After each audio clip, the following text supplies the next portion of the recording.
The summit's a great opportunity to expand our knowledge, learn more about some of the other efforts and initiatives that are being pursued in different parts of the state, and to get to network with others who have similar interests and care about trying to improve our system here in Texas. I always get very inspired by all of the speakers and all the presentations.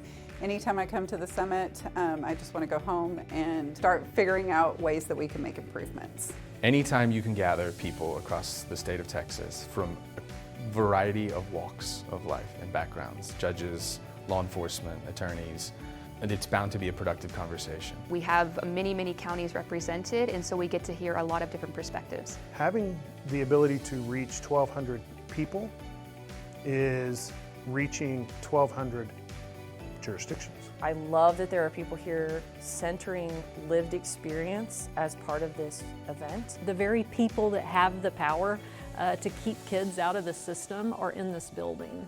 And to be able to share my experience with them to help them make better decisions, to keep kids in communities, that's the most powerful thing for me. The information is just state of the art, and it's also so reassuring to see the collaboration that's happening in Texas. It's a very talented group of people who are here, right? Like, these are people you almost couldn't imagine pulling all of them together in one place at one time when you have to think about the expertise they have, the different perspectives they represent.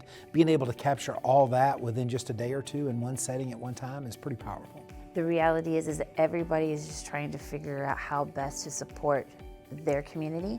And oftentimes you might have something that a small rural county is doing. You're like, well, we never even thought to do this in our large urban county, or vice versa. The best thing about the summit is, and I take this from a historical perspective, I never would have guessed 10 years ago that I would ever be in a sold-out summit with hundreds of individuals talking about how to better provide mental health in our justice systems.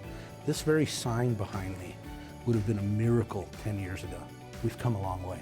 There are a lot of people that want to help, but we're sometimes siloed, and being able to come together and listen and just have basic conversations can cut down some of those silos, which means that we can help more people.